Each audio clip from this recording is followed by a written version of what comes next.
So for today's video, kung nakikita nyo nga is nagpipitas nga tayo dyan ng ceiling pula, and yung pagpipitas nga natin dito is hindi nga libre dahil may bayad yun. So nakipitas nga tayo dyan para nga kumita rin tayo ng pera, extra money. And so hindi lang tayo nga nag-iisa dyan at may kasama nga tayo, nilalagay nga natin dyan sa timba.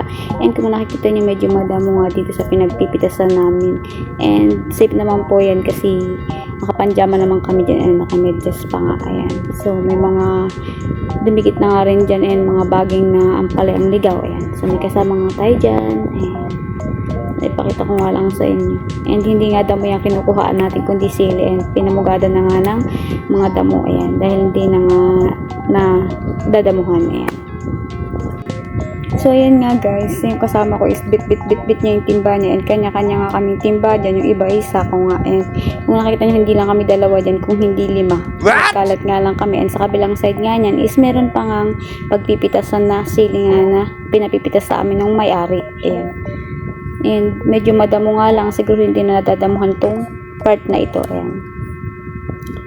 Pero safe naman to dahil nakapanjama at rocks naman kami, yung iba dyan safe naman. Wala naman siyang ahas, wala naman sa amin na makakat ng ahas or anything man. Ayan. So tell ko lang. Ayan. So nagpipitas nga lang kami ng sili dyan hanggang sa mapuno nga namin yung timba and mailagay nga sa sako. Ayan. Dahil ibebenta nga ng may-ari sa palengke.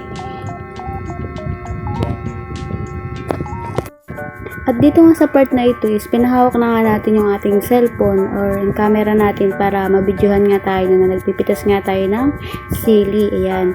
So nandito na nga tayo sa kabilang part ng pagpipitasan ng sili, and dito nga kami naggawin ng dalawa. Ayan. So habang nga nagpipitas kami dito is nagdadaldalan nga kami dito, nagtatawanan nga.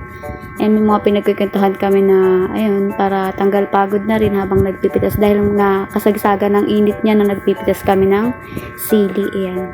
Yan. Kaya kung nakikita nyo is nakapangginaw and nakasombrelo nga kami dyan dahil mainit nga. Kaya ayun, habang nagpipitas kami is nagdadaldalan nga kami, and kung nakita nyo patawa-tawa pa nga tayo dito, and tumutulo pa yung pawis natin yun dahil sa init nga ng panahon. Ayan. So pitisin nga lang natin yung mga sili dyan. Ayan. So paikot-ikot nga lang tayo dyan dahil ang daming ang hinog na sili. Ayan. Ayan.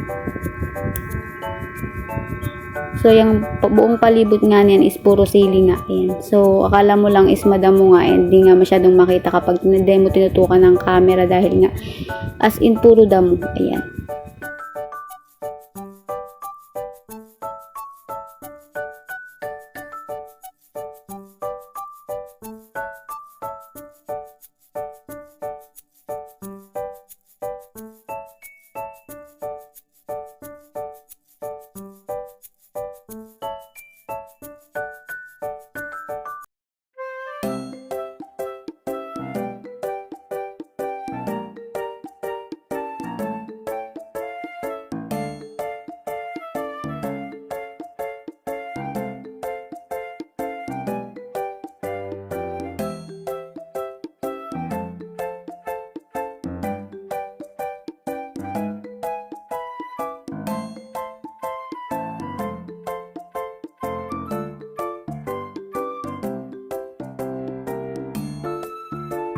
At itong part naman na ito guys is yung kinabukasan niya, and kung nakikita nyo is napakaganda nga ng panahon and maganda nga maggamas. And itong paggagamas nga rin namin dito is hindi nga rin libre dahil babayaran nga rin kami dito sa paggagamas namin. And sabi ko nga sa inyo ba walang maarte, and kapag nasa probinsya ka nga, kapag may tiyaga ka is meron kang maaning nilaga. Ayan. So sa madaling salita is may makukuha kang ang pera. Ayan. So basta masipag ka nga lang. And ayan.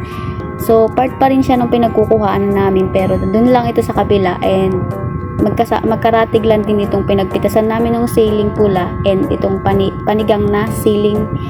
Ayan, panigang na sili. And ayan. So part pa rin siya nito, and sabi nga nung may-ari is damuhan nga rin para nga din luminis kasi nga nalalanta na rin ito, and ang taas na rin ng damo kung nakikita nyo naman, and hindi na siya kaya ng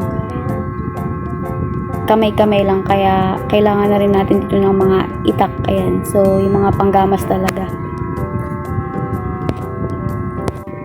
Ayan guys, so ipakita ko nga lang yung aking mga kasama, and so So layo-layo nga kami dyan para mabilis namin mayari and iwas sa init na nga rin. And ang ginagawa nga namin dyan kapag dun malilong is dun nga kami lilipat para hindi naman ganun ka init. And post nga daw siya, and yun nga, sabi ko nga sa inyo, lumilipat nga kami para nga di ganun kainit dahil nga iba yung init niya. And ayan, so dito ko na nga rin tatapos yung aking video, and salamat sa pagsama sa aking video, and don't forget to like and subscribe to my YouTube channel para lagi kayo update sa aking mga video and sa mga susunod ko pang mga vlog. And bye bye, thank you for watching, God bless.